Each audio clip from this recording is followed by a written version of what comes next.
खबर शामिल करते हैं बैनुल अक़वामी मंजरनामे से। यूरोपीय यूनियन का ओमिक्रॉन के खिलाफ मौसर वैक्सीन की 180 मिलियन खुराकें खरीदने का फैसला।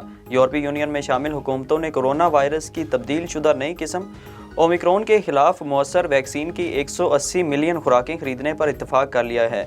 यूरोपीय रहनुमाओं की सरबराही इजलास के बाद यूरोपीय कमीशन की सरबराह ने यह ऐलान किया।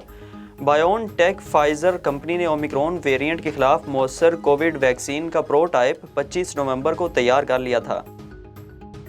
तालिबान हुकूमत ने अक़वाम मुत्तहिदा में सफ़ीर की तैनाती के लिए एक बार फिर दरख्वास्त दे दी। गैर मुल्की मीडिया के मुताबिक अफ़गानिस्तान की साबिक हुकूमत के सफ़ीर ने अक़वाम मुत्तहिदा में नशिस्त छोड़ दी है, जिसके बाद तालिबान ने एक बार फिर अक़वाम मुत्तहिदा से अपना सफ़ीर भेजने की अपील की है। तालिबान रहनुमा और अक़वाम मुत्तहिदा की नशिस्त के लिए तालिबान के नामज़द सफ़ीर सुहेल शाहीन ने कहा कि ये नशिस्त अब अफ़गानिस्तान की नई हुकूमत को मिलनी चाहिए। ये अक़वाम मुत्तहिदा के तशख़्ख़ुस का मामला है। इससे पहले तालिबान ने 20 सितंबर को अक़वाम मुत्तहिदा से सुहेल शाहीन को अफ़गानिस्तान के नए नुमाइंदे के तौर पर तस्लीम करने की दरख्वास्त की थी, जिसे अक़वाम मुत्तहिदा ने रद्द कर दिया था।